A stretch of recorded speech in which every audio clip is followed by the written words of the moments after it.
আমরা বলি না, কালিমা, নামাজ, রোজা, হজ, জাকাত। দেখেন, এই পাঁচটার মধ্যে সবচাইতে গুরুত্বপূর্ণ যে আমলটা আপনাকে করতে হবে, এটা আমরা অনেকেই জানি, আবার অনেকেই জানি না। কালিমা আপনাকে পড়তে হবে, শিখতে হবে। কালিমা, নামাজ, রোজা, রোজা রাখতে হবে। হজ, হজ আপনাকে করতে হবে। জাকাত দিতে হবে। কিন্তু সবচাইতে গুরুত্বপূর্ণ বিষয়টা কোনটা? কোন আমলটা আপনাকে করতে হবে?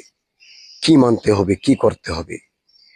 নামাজটা এত গুরুত্বপূর্ণ, নামাজটা এত গুরুত্বপূর্ণ যে নামাজের হিসাব আমাকে আপনাকে কাল হাসরের মাঠে সর্বপ্রথম দিতে হবে।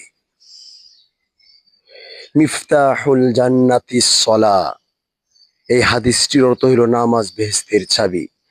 আউয়ালু মা ইউহাসাবু বিহিল আবদু ইয়াউমাল কিয়ামাতিস সলাহ, কিয়ামতের দিন সর্বপ্রথম নামাজের হিসাব হইবে।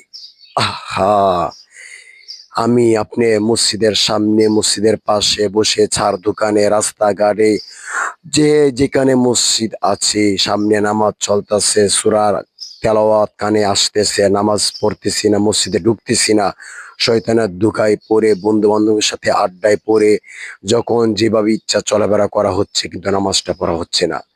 যে নামাজের হিসাবটা আমাকে আপনাকে সর্বপ্রথম দিতে হবে আল্লাহ তাআলার কাছে। এই প্রথম ধাক্কায় যদি আমি আপনি ফেল হয়ে যাই, আহা, জান্নাতের আশা কিভাবে করবো আমি আপনি?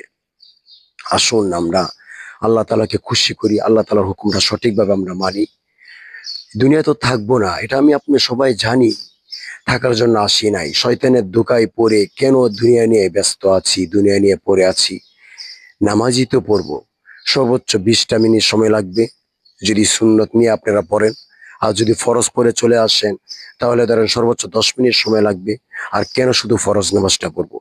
আল্লাহকে খুশি করবো, রাসূলকে খুশি করবো না? সুন্নতটা ফরজের সাথে যোগ করেন না। আস্তে আস্তে নফল নামাজ পড়া শুরু করেন। নামাজটা পড়েন, নামাজটা শুরু করেন। প্লিজ আপনাদেরকে অনুরোধ করে বলতেছি, নামাজটা ছেড়ে দিও না। নামাজটা খুব গুরুত্বপূর্ণ একটি, যে নামাজ আমাকে আপনাকে সব কাজের থেকে বিরত রাখতে পারবে, গুনাহ থেকে। যে নামাজ আমাকে আপনাকে শান্তিতে নিয়ে আসবে, খারাপ কাজ থেকে ফিরিয়ে নিয়ে আসবে।